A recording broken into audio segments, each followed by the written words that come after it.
Welcome to this video on social capital theory and social service organizations, or SSOs. We will explore how social relationships function as capital in the context of sociology and management.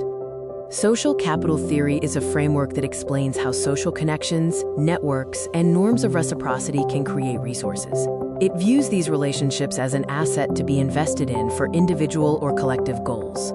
Next, let's look at the foundational proponents who proposed and popularized this theory. Pierre Bourdieu, in 1986, focused on the individual perspective. He defined social capital as the aggregate of resources linked to a durable network of relationships.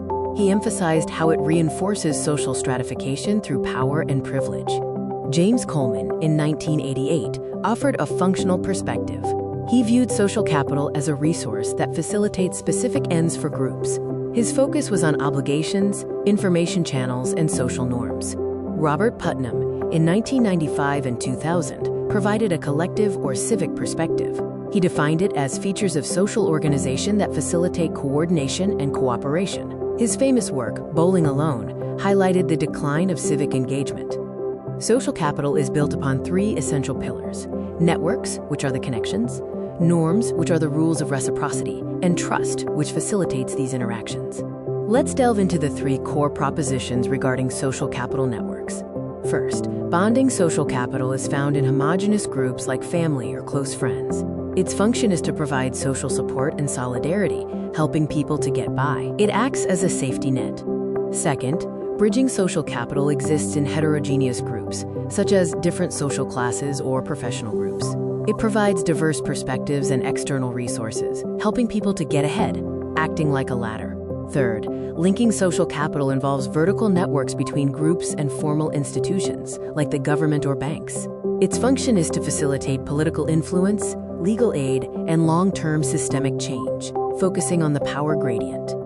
Now we examine how social capital theory translates into practical application and its impact on social service organizations, or SSOs. One impact is resource mobilization. High trust among members reduces transaction costs. Strong networks provide invaluable in-kind contributions, such as volunteers and free expert advice. Another key impact is program effectiveness. This theory explains why programs like self-help groups, or SHGs, succeed. Bonding capital, or internal trust, ensures loan repayment and collective action. Social capital enhances community resilience. SSOs utilize bridging capital to connect marginalized groups with mainstream services, strengthening the community's ability to cope with challenges. SSOs contribute to client empowerment by breaking isolation. Clients gain a network for job leads and support. This network builds agency, providing the confidence to seek help and advocate for rights. Finally, the theory impacts advocacy and policy change. SSOs build linking capital through alliances with government and media. This increases their credibility for systemic lobbying and policy influence. To summarize, the impacts of social capital on SSOs span resource mobilization, program effectiveness, community resilience, client empowerment, and policy change. The SSO acts as an intermediary and a catalyst. They bridge the gap between isolated individuals and societal resources, transforming social connections into productive capital for the social good.